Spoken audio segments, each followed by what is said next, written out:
귀한 찬양 감사합니다. 우리 옆에 분들하고 한번 인사하시겠습니다. 오늘따라 얼굴이 반짝반짝 빛납니다. 인사하시겠습니다. 오늘따라 얼굴이 반짝반짝 오늘도 반짝반짝. 네, 우리 옆에 분들 얼굴 딱 봤는데 빛나는 얼굴 맞으시죠? 네, 그리고 함께 서로 인사하면서 또 서로 얼굴이 더 빛나게 되는 은혜가 있으시면 좋겠습니다. 우리 한 번만 더 인사하실까요? 사랑하고 축복합니다. 인사하시겠습니다. 사랑하고 축복합니다. 네, 아멘. 요한복음에는 7가지 표적이 나오는데요. 제가 11월 첫 주부터 띄엄띄엄 지금 오늘까지 6개의 표적을 말씀을 함께 나누었습니다. 오늘 6번째 표적을 나누고요. 7번째 표적은 나중에 시간이 될 때, 기회가 될 때 다시 나누도록 하겠습니다. 그리고 1월에는 우리 해운대 교회의 비전을 좀 정리해서 4가지로 4주 동안 함께 여러분들과 나누고자 합니다. 7가지 표적을 예수님께서 요한복음에서 보여주셨는데 조금 정리해 볼 필요가 있을 것 같습니다. 첫 번째 표적 기억나십니까? 가나 혼인잔치에서 물을 포도주로 바꾸신 장면입니다. 우리의 삶 가운데에 정말 잔치라고 할 수 없는 우리의 삶 가운데에 잔치로 다가오시고 축제로 다가오셔서 우리의 삶에 기쁨을 주시고 생명을 주신 예수님에 대해서 가나 혼인잔치 표적을 통해서 보여주셨죠. 두 번째는 왕의 신하의 아들을 고친 표적인데요. 예수님께서 친히 가시지도 않고 말씀의 권능을 공간을 뛰어넘어서 보여주셨습니다. 말씀의 능력을 보여주신 거죠. 그리고 세 번째는 베데스다 연못에서 38년 된 병자의 그 병을 시간에 거슬러서 네가 낫고자 하느냐 물으실 때에 예수님께서 그 병자를 품으시고 낫게 하시는 장면이 베데스다 연못에서 펼쳐졌습니다. 그 다음 오병이어의 기적이 있었고요. 생명의 떡을 내려주시면서 친히 생명의 떡이 되어주셔서 우리의 하루하루를 채워주시고 매일매일의 삶의 은혜로 채워주시는 그 주님에 대해서 보여주셨습니다. 그 주님은 나중에 결국 친히 자신의 몸을 생명의 떡으로 더 주시기까지 한 귀한 십자가의 사랑을 우리에게 보여주셨죠. 그리고 지난주에는 제자들에게 풍랑을 가르시고 찾아오셔서 안심하라 내니 두려워 말라 풍랑까지도 해결해 주셨던 주님을 우리가 함께 발견했습니다. 제자들은 배에 주님이 함께 하지 않으신 것으로 생각했지만 주님은 다 보고 계셨고 또 주님은 친히 물을 거슬러 찾아오셔서 그 모든 제자들의 삶의 문제를 해결해 주셨습니다. 우리의 삶에 두려워할 필요가 없습니다. 왜냐하면 하나님이 우리 하나님이시기 때문입니다. 염려할 필요도 없습니다. 하나님이 우리와 함께 하시고 우리의 손을 꼭 붙들어 주시기 때문입니다. 오늘 6번째 표적은요. 요한복음 9장에서 날 때부터 맹인된 자를 예수님과 제자들이 함께 지나시다가 만나게 됩니다. 그런데 제자들이 예수님에게 이렇게 질문하죠. 이 사람이 날 때부터 맹인인 것이 이 사람 자신의 죄 때문입니까? 아니면 부모의 죄 때문입니까? 그리고 예수님은 이렇게 대답하십니다. 그 누구의 죄 때문도 아니고 하나님께서 하나님의 일을 드러내시기 위함이다. 하나님의 영광을 위해서 이런 것이다 라고 말씀해 주십니다. 이 사람이 날 때부터 맹인이었다라는 것은 존재 자체에 대해서 성경은 묘사하고 있습니다. 날 때부터 아무런 색깔도 또 사람의 얼굴도 가족의 얼굴까지도 볼 수 없었던 맹인이었습니다. 이 볼 수 없었던 맹인이 예수님을 만남으로 말미암아 볼 수 있게 되는 역사가 일어납니다. 오늘 예수님께서 이 제자들과 함께 이 맹인을 만나서 이 맹인의 눈을 뜨게 해주시는 장면을 통해서 우리에게 주시는 놀라운 은혜를 함께 경험하기를 원합니다. 첫째는 예수님은 어둠을 뚫고 오신 생명의 빛이십니다. 우리가 빛과 어둠에 대해서 많이 경험할 수도 있고 또 성경 말씀도 빛과 어둠에 대해서 대조하면서 많이 묘사합니다. 저도 이 빛과 어둠에 대한 경험이 많이 있는데요. 그 중에 특별히 기억에 나는 2가지 경험이 있습니다. 첫 번째는 청년들과 함께 단기 선교를 갔을 때에 중국 티벳 오지에 들어갔는데 정말 칠흑 같은 어둠 가운데 후레쉬를 비추지 않으면 한 발짝도 나아갈 수 없는 그런 지역들이 있더라고요. 여러분도 혹시 어떤 지역, 어떤 문명이 좀 발달하지 않는 그런 지역에 가서 그런 어둠을 경험해 본 적이 있으시리라는 생각이 듭니다. 그런 캄캄한 곳에서 가면 두려움도 몰려오고 또 여러 가지 마음들이 들죠. 그리고 내 발이 한 걸음 한 걸음이 이제 안전하게 가기 위해서 온갖 신경을 곤두세우게 됩니다. 그런 어둠을 경험한 그런 경험들이 여러분들도 한 번씩은 있으리라고 생각이 듭니다. 또 하나 어둠에 대한 경험은요, 제가 대학 시절 고시원에서 살았었는데 고시원의 이제 건물 안쪽에 창문이 없는 고시원에서, 아주 작은 고시원에서 지냈었습니다. 근데 낮에, 대낮에 그 방에 들어가서 방문을 닫으면요, 제 눈앞에 있는 손도 보이지 않아요. 보통은 캄캄한 데 들어가면 눈이 조금 적응해서 형체도 보이고 조금 익숙해져서 다닐 수 있게 되잖아요. 그런데 그 고시원에는 정말 빛이 조금도 들어오지 않아서 아무리 시간이 지나도 움직일 수 없는 그런 고시원이었습니다.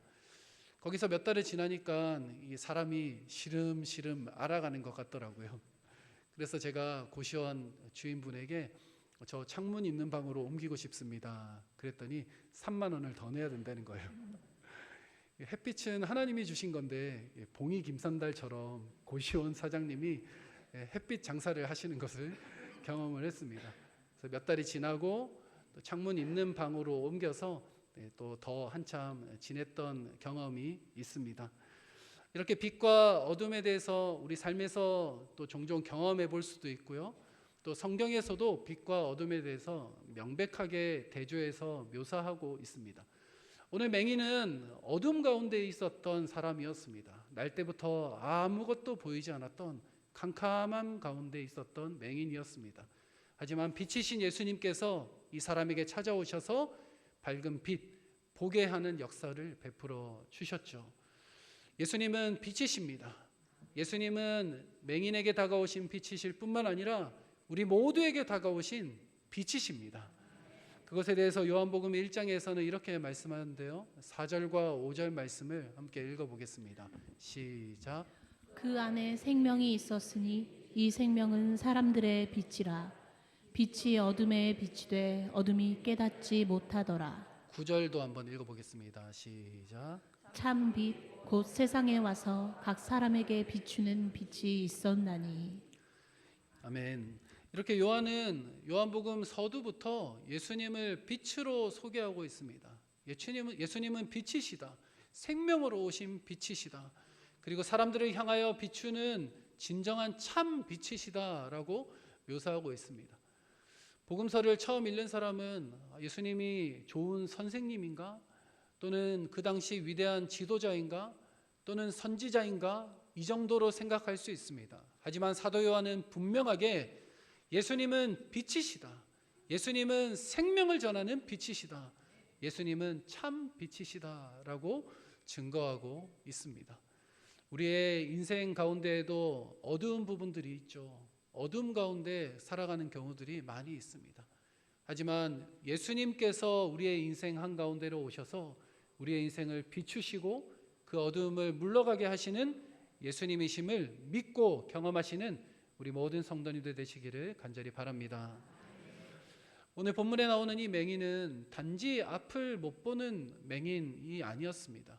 날 때부터 보지 못했던 맹인이었다라는 말은 이 성경에서 이 사람의 존재 자체가 어두움 가운데 있었던 존재다라는 것을 보여주고 있습니다. 한 번도 빛을 보지 못한 사람, 한 번도 그 어떤 사람들의 형상도 또 어떤 피조물의 형상도 보지 못한 그런 존재, 이 맹인이 예수님을 만나서 이제 빛 가운데 나오게 됩니다. 예수님은 이 맹인 앞에 두고 침을 뱉어서 진흙을 이기시고 또 진흙을 그의 눈에 붙여서 그 사람에게 실로암 연못에 가서 씻어 오라라고 말씀하셨습니다. 그리고 그대로 순종했던 이 맹인은 눈이 뜨이고 그리고 보게 되는 역사가 일어났죠. 이 장면을 우리가 함께 보면서 우리는 하나님께서 사람을 창조하시던 때의 장면을 떠올리게 됩니다. 하나님께서 흙으로 사람을 지으시고 그 코에 생기를 불어넣으시니 생명이 된지라라고 창세기의 사람 창조의 장면에서 묘사하고 있습니다. 비슷한 장면으로 예수님께서는 침을 뱉어서 진흙을 이기시고 그 태어날 때부터 보지 못했던 이 맹인의 눈에 그 진흙을 붙이시고 그리고 그 진흙을 씻게 하신 뒤에 눈을 뜨게 하셨습니다. 창조 때에 사람을 흙으로 창조하셨던 하나님께서 친히 이 땅에서 날 때부터 맹인이었던 이 사람을 만나 진흙으로 그 눈에 바르셔서 볼 수 없었던 그 눈이 뜨게 되는 역사가 일어났습니다. 주님께서 이 땅에서 행하신 재창조의 역사, 새로운 창조의 역사가 오늘 말씀 가운데 나타나고 있습니다. 그가 씻고 돌아오게 되었을 때에 성경은 단순히 그가 보게 되었다, 그의 시력이 회복되었다라는 수준으로 말씀하고 있지 않습니다. 7절 말씀을 함께 읽어보겠습니다. 시작. 이르시되 실로암 못에 가서 씻으라 하시니 실로암은 번역하면 보냄을 받았다는 뜻이라. 이에 가서 씻고 밝은 눈으로 왔더라. 아멘. 여기에서 가서 씻고 밝은 눈으로 왔더라라는 구절을 조금 더 면밀하게 살펴볼 필요가 있습니다. 보통 헬라어에서 보다라는 말을 묘사할 때 블레포라는 단어를 씁니다.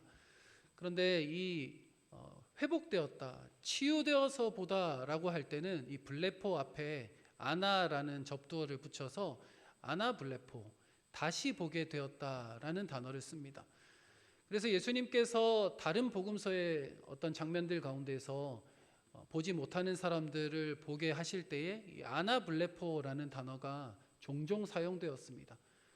사도 바울이 다메섹 도상을 올라가면서 예수님을 믿는 사람들을 핍박하기 위해서 가다가 하늘에서 밝은 빛이 비추어 예수님을 만나게 되죠. 그때 눈이 멀었다가 사흘 뒤에 눈이 뜨게 되는데 그때도 이 아나 블레포라는 단어가 사용되었어요. 그래서 우리가 생각할 때 사실 오늘 이 맹인도 예수님을 만나서 진흙을 바르시고 씻고 회복되었을 때에 아나 블레포라는 단어가 문맥적으로 맞지 않을까라고 생각해 볼 수 있는데 성경은 단순히 블레포라는 단어를 쓰고 있습니다. 왜냐하면 문법적으로 볼 때에 이 구절이 단순히 시력이 회복되었더라, 단순히 이 맹인이 보게 되었더라, 다시 보게 되었더라 라는 수준의 표현이 아니라 이 맹인의 존재 자체가 바뀐 것을 오늘 성경은 말씀하고 있기 때문입니다. 이 맹인이 보지 못하는 존재였다가 이제 보는 존재로 바뀌었다라는 것을 성경은 강조하고 있습니다. 그래서 아나 블레포가 아니라 블레포라는 단어로 명백하게 묘사하고 있는 것이죠. 단순한 시력 회복이 아니라 이 사람의 존재가 바뀌었습니다. 단순히 보지 못하다가 보게 된 것이 아니라 이 사람의 인생이 전적으로 변화되게 되었습니다. 예수님을 만나자, 빛이신 예수님을 만나게 되자 이 사람의 인생이 새롭게 창조됨을 받았습니다. 이것이 바로 빛의 역사입니다. 빛이신 예수님을 만나면 우리의 존재가 바뀌게 됩니다. 우리의 인생이 바뀌게 됩니다. 우리의 생각이 바뀌고 가치관이 바뀌게 됩니다. 이것이 바로 빛이신 예수님을 만났을 때에 일어나는 역사이죠. 빛은 단순히 우리의 삶 가운데 무언가 더 잘 볼 수 있게 해주고 무언가 더 뚜렷하게 보게 해주는 정도가 빛이 아닙니다. 빛은 우리의 존재를 바꾸는 것이 바로 빛이신 예수님의 역사입니다.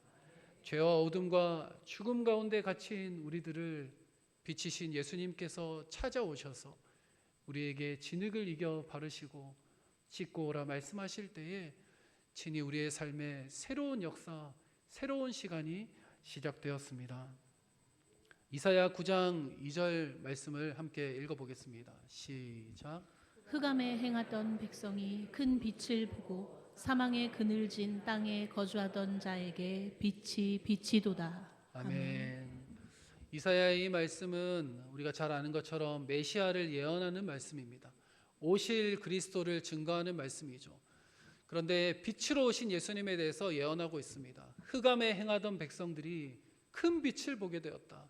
사망의 그늘진 땅에 거주하던 자들이 빛을 비추고 그들에게 빛이 빛이었다라고 이사야 선지자는 예언하고 있습니다. 예수 그리스도께서 이 땅에 오실 때에, 또 하나님의 아들이신 예수님께서 빛으로 이 땅에 오실 때에 사망에 거하던 자들, 또 흑암에 거하던 자들이 그 빛을 보고 생명의 길로 나오게 되었다. 이것이 바로 오늘 이사야 말씀의 예언입니다. 우리가 지난 주간 성탄절 예배를 드리고 함께 또 기뻐하며 하나님 앞에 찬양하는 예배 시간들을 가졌는데, 성탄의 진정한 의미가 바로 이것입니다. 흑암에 거하던 우리들, 어둠 가운데 사망 가운데 행하던 우리들에게 주님께서 이 땅에 친히 빛으로 임하셔서 우리에게 더 이상 어둠이 아닌 빛을 선물하신 겁니다. 더 이상 죽음이 아닌 생명을 선물하셨습니다. 그것이 하나님께서 우리에게 베풀어 주신 성탄의 선물이요 은혜이죠. 예수님께서 세상의 빛이다라고 스스로를 선언하셨을 때 이것은 추상적인 선포가 아닙니다. 우리의 삶의 실제적인 선언입니다. 단순히 예수님이 빛이시구나, 예수님이 빛이시다라는 추상적인 느낌으로 살아가는 것이 아니라 실제 우리의 마음의 어두운 부분에 빛을 비추어서 우리의 삶의 걱정과 염려가 달아가고 또 평안과 또 기쁨과 안식으로 얻게 되는 것이 우리 주님의 실제적인 역사임을 우리가 함께 경험하기를 원합니다. 사랑하는 여러분, 제가 선교지 오지에서 캄캄한 어둠 가운데 한 발짝도 제대로 걷지 못했던 그런 경험을 나눠드렸는데요. 캄캄하니까 하늘에 은하수가 보이더라고요. 캄캄한 밤 가운데에 결국은 새벽이 오고 아침이 온다는 것을 우리는 알지 않습니까? 하나님은 우리에게 빛을 허락해 주시는 하나님이십니다. 우리의 삶 가운데에 하나님은 빛으로 비추어 주실 것입니다. 그렇다면 우리가 이렇게 기도하며 나아가기를 원합니다. 하나님, 우리의 삶에 빛을 비추어 주시옵소서. 우리의 영혼 가운데에 하나님의 빛으로 임하여 주시옵소서. 우리의 삶의 영역 가운데에, 그런 어둠이 있는 그 영역 가운데에 빛으로 임하셔서 해결하여 주시옵소서. 이러한 기도가 우리 모두의 기도가 되기를 간절히 바라고 축원합니다. 두 번째입니다. 스스로 본다 말하는 자는 가장 깊은 어둠 속에 있습니다. 좀 복잡한 문장처럼 들리는데요. 바리새인들을 가리켜 하는 말입니다. 오늘 본문의 12절까지 읽었는데 13절부터 쭉 이어지는 본문 가운데에 바리새인들이 예수님께서 맹인을 뜨게 한 이 사건에 대해서 스스로 받아들이지 못해서 계속 설왕설래하며 또 붙들고 신문하는 장면이 이어집니다. 이 뒷부분의 말씀을 간략하게 요약을 하면요, 이 바리새인들의 마음 가운데 예수님이 맹인을 고치신 것이 안식일에 일어났다는 그 자체가 도저히 받아들일 수가 없었습니다. 왜냐하면 안식일에는 아무 일도 하지 않는, 쉬어야 되는 날이었기 때문이죠. 바리새인들의 생각에는 그랬기 때문에 안식일에 고치는 이 예수 그리스도는 선지자도 아니고 랍비도 아니고 진정한 선생도 아니다, 선한 자도 아니고 안식일에 이러한 일을 했기 때문에 죄인이다라고 규정지어 버립니다. 그래서 맹인을 불러서 바리새인들이 계속 이 일에 대해서 물어보다가 답이 안 나오자 결국 부모를 불러서 물어봅니다. 당신의 아들 이 맹인이 날 때부터 맹인이었던 것이 맞느냐? 지금 쉽게 얘기하면 거짓말하는 거 아니냐, 사기치는 거 아니냐, 이런 얘기죠. 그 부모도 결국 그 질문들에 대해서 날 때부터 맹인된 것이 맞다라고 얘기하고 다른 질문들에 대해서 회피하자 다시 맹인을 불러 세웁니다. 그런 장면들이 쭉 나오는데요. 결국 바리새인들이 이 사람에게 하나님께만 영광 돌려라, 그 사람은 죄인이다라고 얘기하자 이 맹인이었던 자가 바리새인들에게 이렇게 변명합니다. 그가 죄인인지는 내가 모르겠지만 한 가지 아는 것은, 한 가지 확신한 것은 내가 맹인이었다가 지금 본다는 사실입니다. 하나님을 만난 사람들은 이렇게 고백하게 됩니다. 주변에서 무엇라 얘기해도, 주변에서 어떻게 설명을 갖다 붙여도 하나님을 만난 사람들은 당신들이 무엇라 얘기해도 내가 만난 것은 하나님입니다. 당신들은 그렇게 얘기할지 모르지만 나는 주님을 만났습니다. 나는 빛이신 예수님을 경험했습니다. 이렇게 고백할 수 있는 것이죠. 오늘 맹인의 고백이 바로 이러한 고백입니다. 바리새인들과 맹인의 그런 설전이 계속 뒷부분에도 이어지고 있습니다. 그 바리새인들이 이 사람 맹인에 대해서 너는 그 예수의 제자일지 모르지만 우리는 모세의 제자이다라고 주장하게 되죠. 그리고 더 나아가서 하나님이 모세에게 말씀하신 것은 우리가 알지만 이 사람 예수는 우리가 어디에서 왔는지 모른다라고까지 얘기합니다. 그때 맹인이 한 번 더 반박하죠. 이상하다. 그가 내 눈을 뜨게 하였는데 당신들은 그가 어디서 왔는지 알지 못하도다. 나는 태어날 때부터 보지 못하다가 태어날 때부터 어둠 가운데 있다가 이제 보게 되었는데 당신들은 나를 이렇게 고쳐준 이가 어디에서 왔는지조차도 설명할 수 없구나.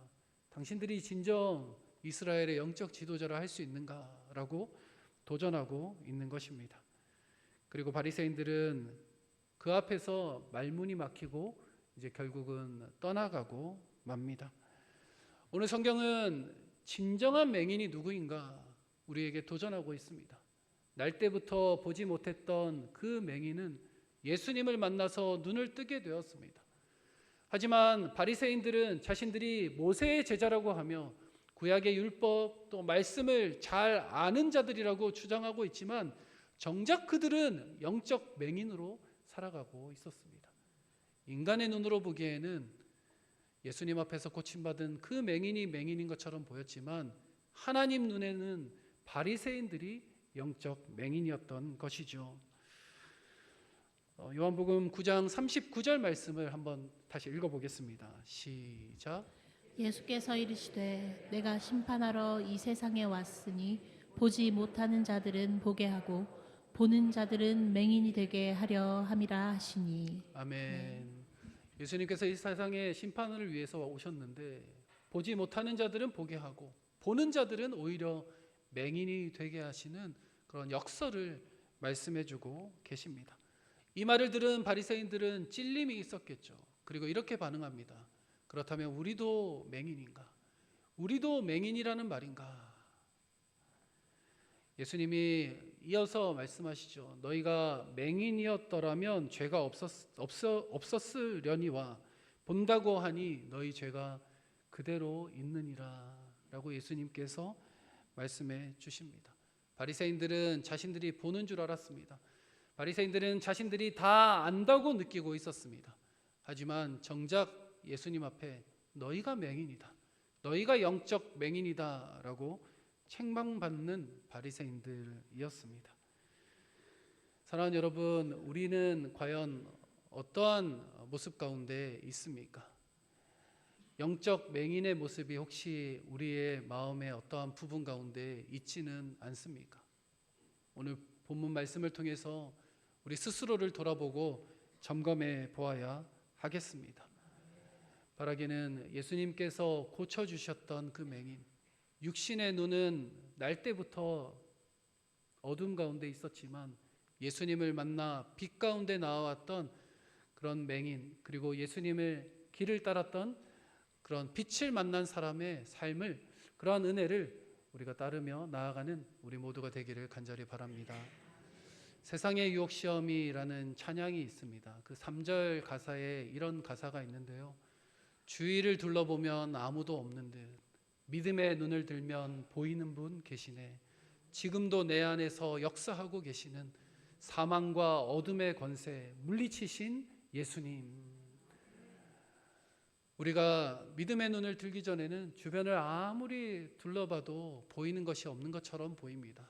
하지만 믿음의 눈으로 볼 때에 우리 주변에서 나와 함께 하시며 나를 대신해 싸우시며 우리의 삶 가운데 사망과 어둠의 권세를 물리치신 승리하신 그 주님을 발견할 수 있게 됩니다. 믿음의 눈을 들면요. 그것이 바로 영적 눈이 밝아진 이들의 삶입니다. 사랑하는 여러분, 우리도 한번 우리 자신을 돌아보십시다. 우리는 눈을 뜬 자입니까? 아니면 여전한 영적 맹인입니까? 우리의 삶 가운데 하나님 앞에 하나님 나의 눈을 뜨게 해주십시오. 주의 빛으로 비추어서 나의 눈을 뜨게 해주셔서 나와 함께 하시는 주님을 보게 하여 주시고 그 주님과 동행하는 날마다의 삶이 되게 해주십시오. 기도하는 그렇게 나아가는 우리 모든 성도님들 되시기를 간절히 바라고 축원합니다. 세 번째입니다. 눈을 뜬 자는 반드시 예수님을 따르게 됩니다. 회당에서 쫓겨난 이 사람을 예수님이 다시 찾아오십니다. 성경은 이 만남이 우연한 만남이 아니라고 말씀하시죠. 예수님께서 의도적으로 다시 이 사람을 찾아오십니다. 35절 36절 말씀을 함께 읽어보겠습니다. 시작. 예수께서 그들이 그 사람을 쫓아냈다 하는 말을 들으셨더니 그를 만나사 이르시되 내가 인자를 믿느냐 대답하여 이르되 주여 그가 누구시오니이까 내가 믿고자 하나이다. 아멘. 육신의 눈을 열어주신 분이 다시 이 사람을 찾아오셨습니다. 바로 제자의 길이 시작되는 장면입니다. 이 사람은 육의 눈을 떴지만 아직 갈팡질팡 바리새인들과 함께 논쟁하고 있었습니다. 하지만 그때 예수님이 다시 이 사람을 만나 주시죠. 그리고 네가 인자를 믿느냐라고 묻습니다. 이 인자라는 표현은 구약에서 대표적으로 메시아, 그리스도를 예언하는 표현이죠. 그때 당시 유대인들은 인자가 무엇을 뜻하는지 알고 있었습니다. 네가 인자를 믿느냐? 네가 오실 메시아, 오실 그리스도를 고대하고 믿고 있느냐? 그리고 이 맹인이 내가 믿고자 하나이다 라고 고백하게 되죠. 그 뒤에 이어지는 말씀 가운데에 예수님께서는 네가 그를 보았거니와 지금 너와 말하고 있는 내가 그다라고 알려주십니다. 그리고 이 맹인이 믿음으로 고백하는 말씀이 38절에 나오는데요. 우리 한번 읽어보겠습니다. 시작. 이르되 주여 내가 믿나이다 하고 절하는지라. 아멘. 주여 내가 믿나이다. 이렇게 믿음으로 화답합니다. 인자를 내가 믿나이다. 오실 메시아 그리스도께서 바로 당신이심을 내가 믿나이다 라고 고백하게 됩니다. 그런데 그 곧바로 그렇게 말하고 나서 절하는지라 라고 성경은 기록하고 있습니다. 여기서 절하다라는 말은 단순히 고개를 숙여 인사하다, 감사를 표하다 라는 표현이 아닙니다. 그 앞에 경배하다, 그 앞에 예배하다라는 표현이 바로 절하는지라 라는 단어가 사용된 뜻입니다. 이 맹인은 예수님 앞에 인자의 심을 믿고 나아가는 데서 그치는 것이 아니라 내가 믿겠나이다 라고 입술로 고백하는 데서 그치는 것이 아니라 그 앞에 곧바로 경배하였습니다. 그 앞에 곧바로 예배하였습니다. 그 앞에 곧바로 내가 주님을 따르는 삶을 살겠습니다. 자신의 삶을, 인생을 맡겨드렸습니다. 이것은 놀라운 신앙 고백이었고 바로 예수를 따르는 제자의 삶의 시작점이었습니다. 눈을 뜬 사람들은 제자의 길을 갈 수밖에 없습니다. 영적 눈이 뜨게 되면 눈앞에 있는 예수님을 붙들고 예수님의 길을 따라갈 수밖에 없습니다. 왜냐하면 예수님만이 생명이라는 것을 알기 때문에, 예수님만이 인생의 해답이라는 것을 발견했기 때문에, 예수님만이 나의 전부라는 것을 깨달았기 때문에 예수님을 따르는 삶을 살아가게 됩니다. 제자입니까? 라는 고전 책이 있습니다. 후안 카를로스 오르티즈라는 목사님이 쓰신 책인데요. 이 책에 이렇게 쓰여져 있습니다. 제자는 예수를 따르는 사람이 아니라 삶에서 예수님 외에는 다른 길이 없음을 깨달은 사람이다.